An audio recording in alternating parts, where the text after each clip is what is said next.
Such propaganda efforts had been key in helping the leaders of such groups to continue masking their own guilt and crimes and hold Rwandans captive in their futile goals, especially young people. In 1995 and 1996, Rwanda's government decided to go on the offensive and repatriate Rwandan refugees held in such conditions in what used to be Zaire, now the DRC.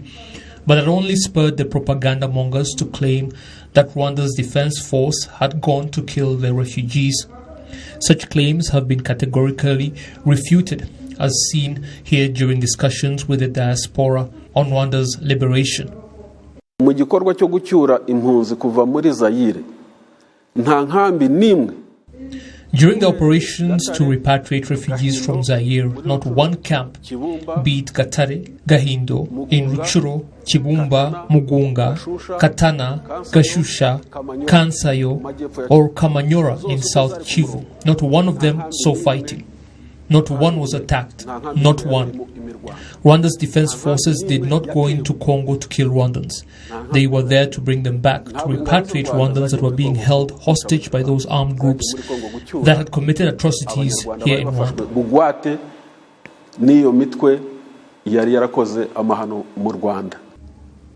The families of some of those very individuals that had committed atrocities here in Rwanda were also repatriated and have never been discriminated against.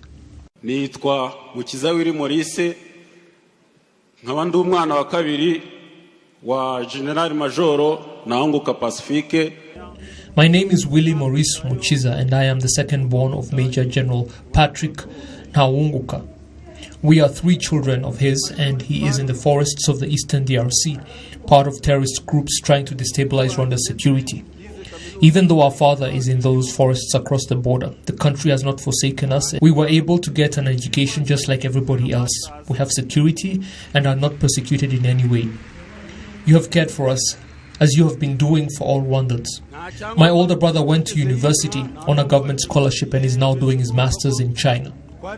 No one persecutes us because we are the children of Pacifique Naunguka. My sister is in university in Ghana, studying pharmacy. I have just graduated from the University of Rwanda's College of Science and Technology in Nyarugenge, the Faculty of Civil Engineering. College of Science and Technology, Nyarugenge, Faculty of Civil Engineering. Despite such proof of what the government of Rwanda is doing for all its citizens without discrimination, propaganda efforts by those who refuse to admit their own guilt for the atrocities they committed have continued to confuse and poison young Rwandans, especially those abroad. My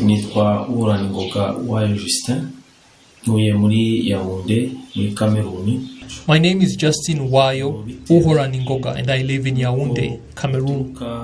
Here we have young people who perceive our country very badly, largely stemming from families that saw a lot of killings in Congo and are traumatized in what was Zaire in 96 and 97.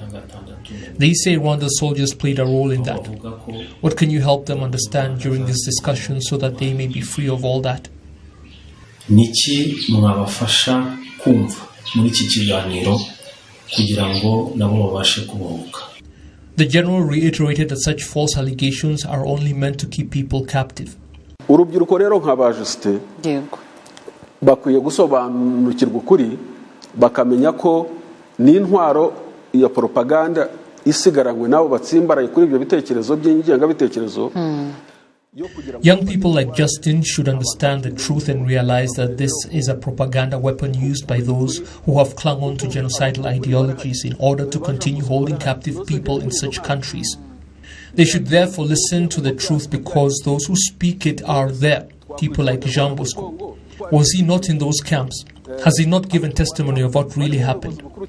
Why would we kill Rwandans in Congo when we were fighting armed groups like the FDLR that included senior officers?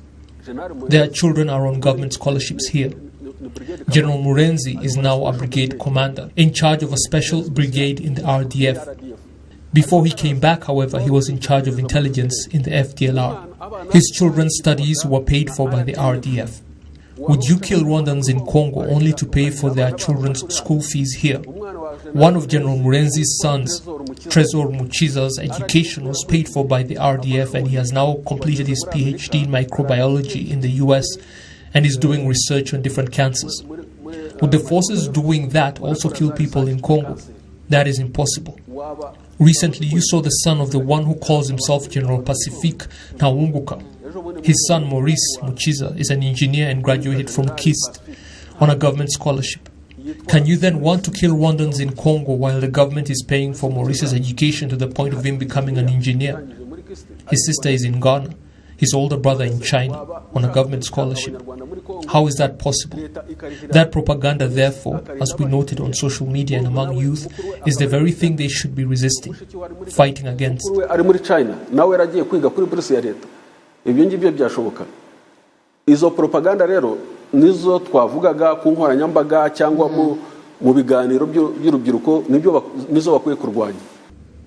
The youth who participated in the discussions, Rwandans living in different African countries and beyond, were urged to ignore rumors and help Rwanda to develop.